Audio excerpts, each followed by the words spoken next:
This is African Free Press Television, where we report Africa from a refreshing perspective. I am Leo Oketa, and these are the stories we're bringing you from our news desk.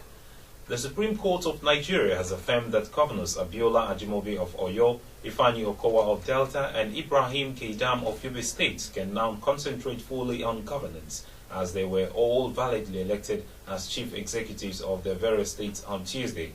The Supreme Court, which is the highest in Nigeria, dismissed the petition filed against the election of Governor Ajimobi by Alhaji Rashid Ladoja, a former governor of the state and Accord Party governorship candidate in the 2015 gubernatorial election.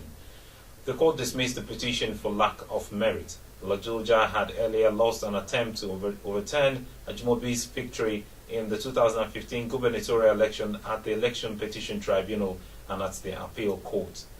The justices of the Supreme Court, in a unanimous decision, also dismissed the appeal against the elections of Delta State Governor Ifeanyi Okowa.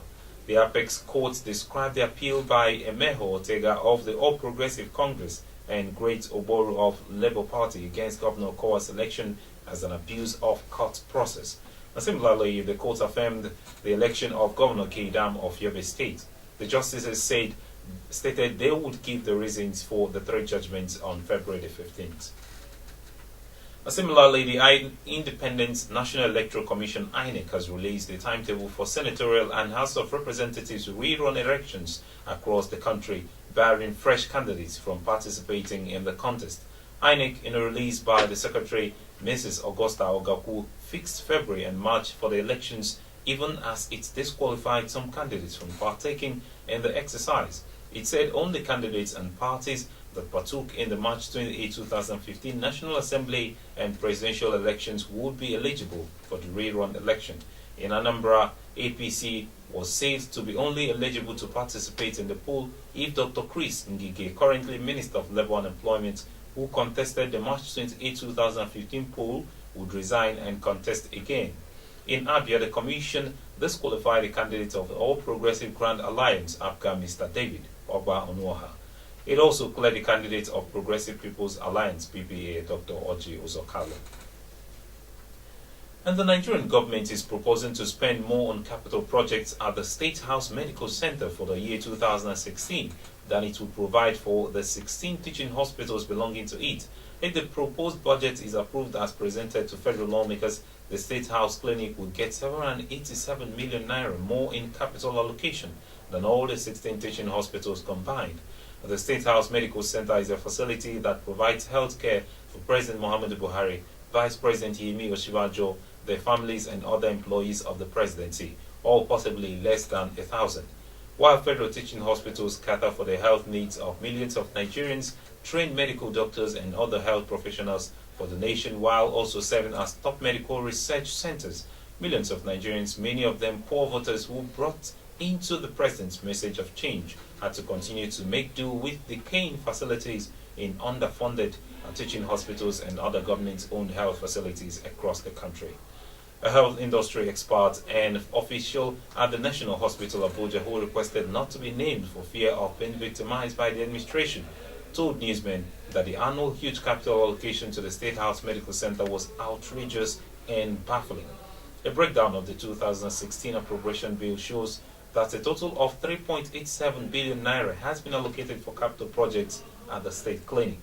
In contrast, the country's 16 federal government-owned teaching hospitals individually only got a fraction of the allocation made for the presidential clinic.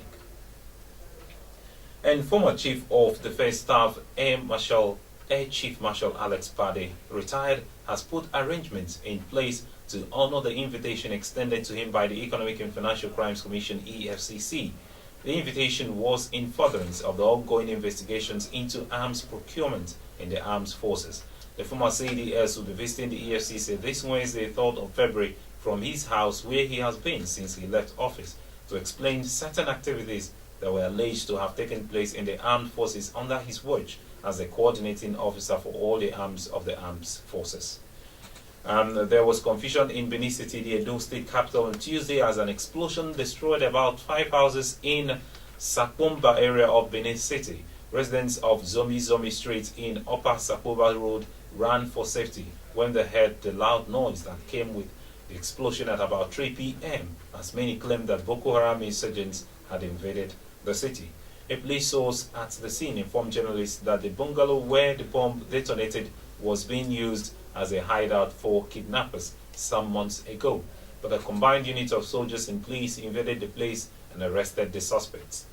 A new occupant of the building, who was said to refuse on fire and unaware that the kidnappers who once used the house and left some bombs behind, was said to have caused the bomb explosion.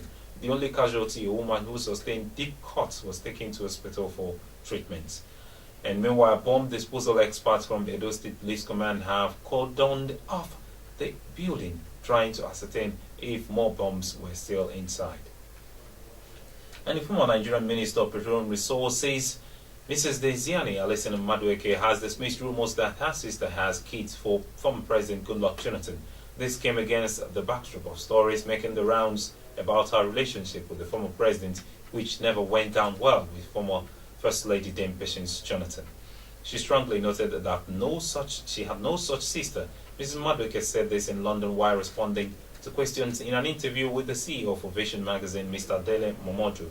While wondering how people could fabricate such blatant lies, she reiterated she has a good relationship with the former First Lady, noting that they had been family friends for a long time. And now on the foreign scene, top US health authorities have confirmed that the Zika virus has been transmitted sexually, fueling fears of the rapid spread of the disease, laying for a surge in the number of brain damaged babies. With concern growing that an outbreak sweeping Latin America could spread much further, health authorities in Texas said they had confirmation of the virus being transmitted by sexual contact and not just tropical mosquitoes. This is a troubling prospect for the United States, Canada, and Europe, where Zika had so far only appeared in travelers returning from affected areas. And these are the stories we're tracking for you, coming from African Free Press Television. For more, please do log on to our website at www.africanfreepress.com. Follow us on Twitter at African Free Press. Like our Facebook page at africanfreepress.com. Join us in our discussions on various interesting topics at African Free Press Forum, and subscribe to our YouTube channel at African Free Press. My name is Leo Okeba.